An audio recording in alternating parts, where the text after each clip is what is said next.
Hello, this is Warpath 1985 speaking today's 8th day of the 12 Days of War. I shall be discussing the G.I. Joe Retro Collection All Striker. Now, the All Striker was first released way back when. I believe it was around 1985, I believe, because I believe it was like after, or was it 84? It was either 84 or 85, plus somewhere around here. And of course, came with the driver Crankcase in the first release. Now, oddly enough, through every single release of the All Striker that came with Crankcase, he actually grew a beard. He originally had like a mustache. Probably post like a progression image from mustache to almost a beard to a full-on beard. But yeah, very interesting with every single release of this vehicle, and also there's some tune-ups per se between each individual version. The first version was a bit fragile when it came to its antenna and to its suspension. And the second version had entirely different kind of mold per se, because it actually had the ability where a figure can actually probably post a image up here, maybe, if I can find one. You're gonna have a figure standing up to replicate how it was in the cartoon and comic, where certain figures or most characters can stand up and actually peer through the actual little bars, like right here. And that will continue until I believe this version, which is the newest and current version of the All Striker, and you can get right now. It's available in some stores, on World's online stores, for like $25 to $30 possibly, but I'll discuss that later. And it has pretty much all the improvements except for excluding one of them, which is, of course, the gimmick where you have a figure standing up. Now, the driver, Crankcase, is kind of an enigma when it comes to G.I. Joe, like, characters and figures, because he kind of didn't appear anything. He didn't have much of a role in the series. Either be comic book or cartoon, because he only ever appeared in the movie. G.I. Joe the movie, probably posted here. And he barely appeared in the comic book until he was killed off by the Saw Viper. If I recall correctly, I think it was like a duck and cover and trying to cover I think it was either Hawk or Falcon. I can't remember. I posted the name of the character trying to cover.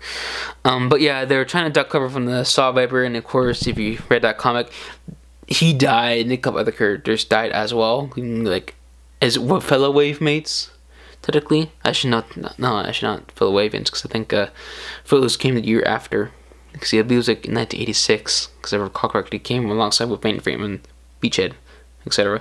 But besides that, the figure is also an enigma, because it actually reuses a lot of parts. It's kind of weird kick bash. And also has some new parts. As you can see right here, he has a, I'm going to zoom in a little further, I'm trying to focus his, come pick up, there you go. He has a very nicely sculpted facial hair per se, because you know, it's a beard. Any G.I. Joe figure with a beard has a nice sculpted beard, because that is their thing. Breaker, rock and roll. I forget another one. What's his name? Oh, I don't know, I can't remember her name. But he has that character that's not Crankcase, has a beard. But yeah, the helmet is removable. Very nice. Very, very nice. Kind of looks like a Obi-Wan Kenobi, but if he was a ginger. The chest, the waist, and I believe the arms. Yeah, the arms are reuses from Duke / Flint, because I believe these are Flint's arms, because if I recall correctly, I think Flint has the arms. Or it might be brand new arms. I can't really recall. Because I do know that Flint has very similar arms or almost biceps. The hands are like reused from like... what was it? I can't remember. There was like a figure that uses these forearms. Also, of course, we're the version 2 Crankcase as well. The rest of the body is very similar to the version 2 of Crankcase. Even has like the reuse of the Cobra Trooper web gear, which the version 2 also had. I think the 25th anniversary version was the second version. But yeah. The legs, I believe, or the thighs, I believe are reuses of the, either is version 2 again, or are reuses of Cobra Commander's thighs. Because some of the times those are actually reused for some of the Joes. The boots are, I believe, reuses of Flint's or Duke's. I don't have Duke, but I do have like Flint, and these are like somewhat similar. If I can grab them. And here is like Flint, for example, which, yeah, they do use like very similar parts. But no, his boots are actually different. But if I can focus, you can tell that they do use the same. Actually, no, it's different. Does that mean it's actually reuse of Dukes? Because I have Red Star.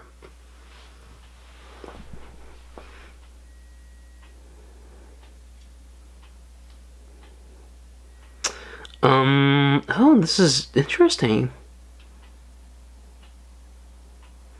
Huh. So I think what's going on here, because I don't have actually the version 2 25th anniversary version on me, but I think he's actually reusing 20th anniversary body mold, because I think probably, I never know, I'll find out after editing this video, I'll post right here, this actually has some unique mold. Has 20th anniversary body, because I know this is a 25th anniversary like body type mold, but has like the modern like Pursuit of Cobra or Retro Collection like style type of head, where it's very like nicely sculpted and definitely not misshapen compared to like 20th anniversary figures. It's probably that's what's going on, because I know for a fact that this is definitely a reuse of his 20th anniversary version's helmet, because he had his chin strap unlocked per se. But yeah, so it is original figure actually. For articulation is your standard 20th anniversary style articulation system, mostly just hinges, swivels, ball joint. That's very limited, and a decent amount of articulation when it comes to like the legs, where it can't really go back that far, but can do like a decent kick. And it has a nice knee band and ankle articulation, and a pretty like somewhat limited abdomen. Now, for the All Striker itself, the big like thing with the vehicle, or let's just start set, is interesting because, like I said before, it's its own thing that brings a lot of new things to the table, but still has some of the old things.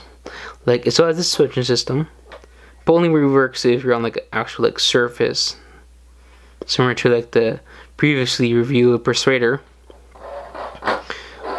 It does have the much more modern style of the pegs, where they're a lot more thinner,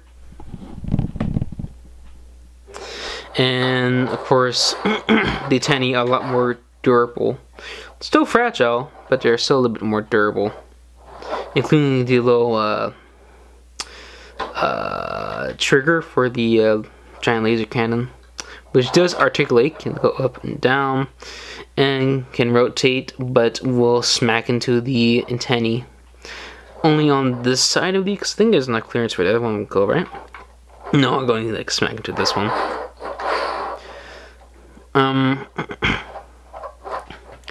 But yeah, you can seat a figure in there, and hopefully I can get some light in there.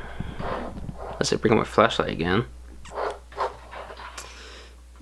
It has a steering wheel, a couple other like details here and there, and also has a gimmick that can technically be used by the alongside with the mobile command headquarters. I would dash from name here in image 2, where this can be removed. If I can get my finger there, just to pop up there, and has a engine. And what you can do, the actual engine itself, is that it can be removed. It's quite tight fit there. There you go. Yep, it can be removed. And it can be replaced by another one via crane system. I'll put image here from the mobile command headquarters. This is pretty cool. However, it can't really actually fully enclose within the vehicle because it actually has a little like a hitch, technically. Yeah. Hopefully I plugged in all the way. There you go. Yep. Pretty cool gimmick. However, I wish it could actually fully like enclose with the actual like removable panel, but it's fine. Still a fun gimmick nonetheless. It does have like lots of nice details like diamond grades and stickers and stuff, which is standard for G.I. Joe vehicles. And sadly, these vehicles are not vehicles, but these tires are plastic, which is sucky, but it is fine unless you're on sand. But yeah, for other some play features per se that aren't really removable panels or etc., you can seat Crankcase in here like so. You can have him hold on to the steering wheel with both hands, but I'll just have the one here. And you have another driver. I'll probably use this grabber. This retaliation Lady J, which I usually have her beside Crankcase, because I don't really have that many other figures. More of those grunt style figures. You're gonna have her in here and hold on to the little pistol per se. And if you're curious, yes, although this was released in oops, dropped it, the retro collection, it does have actually his name improper because sometimes retro collection have like either really large letters or have the wrong name. Most infamously was his wave mate, the his tank driver was called the Cobra Trooper instead. It's so weird. For comparisons, here he is with the Bumblebee All-Striker, which I've been having in this general alt mode until this review because I hate transforming this thing, and I really want to put off the review, but I'm gonna have to review it someday because I might actually be able to get one day the Soundwave and the future released what was it called again? I can't remember what it's called. The Triple T, there you go, Triple T figures. But yeah. However, unlike the actual All-Striker, it does not have suspension. However, because of that, it actually kind of sits up a little much higher because the suspension is actually on all four wheels, or unless it's on like an actual like axle, like this. Whilst the Bumblebee version, since all of them are separate wheels because of the transformation and also articulation, it doesn't have that. which does suck, but however, I do much prefer it because that means it won't degrade over time, because I wouldn't much talk about this version degrades over time. But yeah, some slight differences, like much more larger bumper section, because that's where pretty much the chest goes, and it is implied to be an electric version of the All-Striker, even though it still has like exhausts in the rear, which might be implies that also might be a hybrid All-Striker. If so, that's pretty cool, but ultimately it is a fun little addition to your G.I. Joe collection and General Transformers collection. You know, it's still a bitch to transform, and also it's a different color and everything. It has blue lights too. Weird, but I do prefer it a little more to the clear lights, because I think it has a more of a character. But hey, that's enough with this thing, because I despise it with passion, even though we like the vehicle mode. Now, for recommendation section, because I need to talk about this, because this thing is really affordable. It was originally really hard to get in the early days of the retro collection, and after it was like mass released to like pretty much everywhere, it was kind of like the second easiest vehicle to get out of the toy line behind the H.I.S.S tank, because although the Cobra Fang and the H.I.S.S are pretty easy to find, they're not as affordable, because the Cobra Fang is really interesting because it's actually an entirely brand new mold and it comes with an entirely brand new figure. And the H.I.S.S is just because the H.I.S.S is really popular. And the only version that's really dirt cheap is obviously the 25th anniversary version, because that thing is... Actually, no, never mind. The 25th anniversary version is really expensive. I forgot. I'm thinking about the normal black version of the H.I.S.S tank, but yeah. Enough of that side. I do recommend this vehicle. I recommend it a lot. And yeah, I guess it's enough for the 7th day or the 12 days of war. Right? I think it's 7th day. No, it's 8th day. Yes, the 8th day of the 12 days of war.